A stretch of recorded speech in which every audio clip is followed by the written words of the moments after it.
What kinds of folk remedies were used not too long ago that now seem cringeworthy? My grandfather grew up in poverty less than 100 years ago. He got a tapeworm as a child, compounding his skeletal weight. Old wives' tale Sally down the street told my great-grandma that if she dangled a carrot down his throat, the tapeworm would come up and bite the tip, and she'd be able to pull it out. You know rice? Rest, ice, compression, elevation for sprains and strains? Turns out it was based on faulty data. The guy who originally popularized rice has now spent most of his career trying to undo the dogma.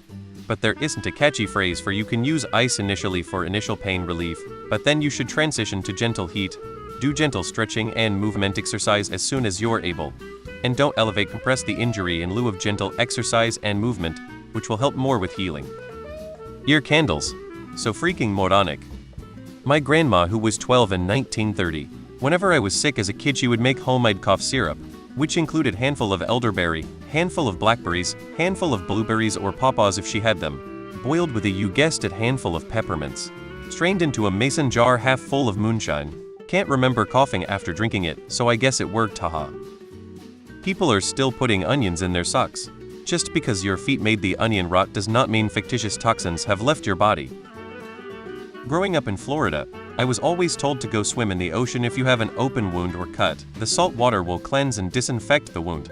Now you can't go in the water if you have an open wound out of fear of infection flesh-eating bacteria. My nan insisted goose shit was good for styes swollen bumps on the eyelid, causing them, maybe. I remember hearing beauty experts tout coconut oil as the secret to healthy hair skin about 10 years ago. Even then, I always cringed at it, because my mom always put coconut oil in my hair when I was little to try make my hair neat and my scalp less dry, traditional method in my family's culture.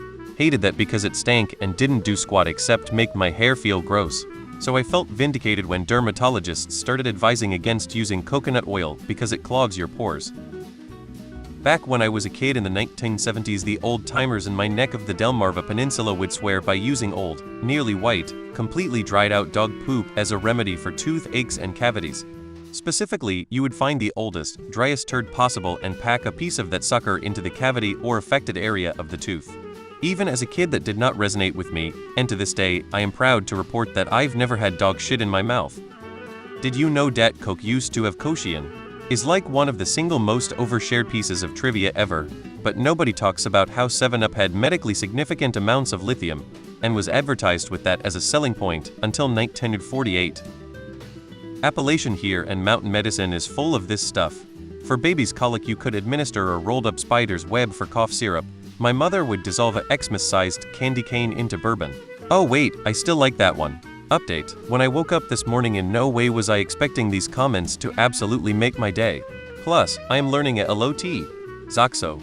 My dad was raised by his grandparents. When he was a newborn in the early 50s, his grandma would soothe his gums when he was teething with whiskey. She would rub a little on his gums and put a tiny bit in his bottle. She tried to do the same to me in 1974, and my mom about had a stroke. Rubbing butter on a burn. I remember my grandma swore by it, but looking back, it just seems like a recipe for disaster. Does anyone remember getting slathered with Noxema after a sunburn? The use of mercury to treat various diseases, including syphilis. Also, bloodletting, which was considered a universal method for treating almost any disease, now looks extremely ridiculous and dangerous. Chicken pox parties. My grandmother, born in the early 19s, believed if you peed on a leaf and tied it around a broken bone it would heal the bone.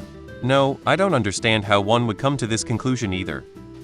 The idea of letting your wounds air out, it's now been convincingly shown that makes it worse by accelerating moisture loss and contributes to excessive scarring. Scabs, great when we had nothing else, but it's no longer ye olden times, so put a damn dressing on it. I'm in my mid-40s. When my peers and I were babies late 70s to early 80s, it seemed fairly common amongst various European-influenced cultures to give upset or teething babies a rag dipped in heavily diluted spirits to calm them. My spouse Polish got vodka, me Canadian, British, Caribbean got brandy, 2 of my Irish friends got whiskey. It was also somewhat common up until early 80s for doctors to suggest a pint of Guinness regularly to expecting mothers in the final trimester. Up until the early 90s, Guinness was also suggested for menstrual cramps. This would not happen today, obviously. Black salve. My dad is one of the crazies who believes in it. He tried to convince me to use it on anything skin related, from bug bites to a staph infection.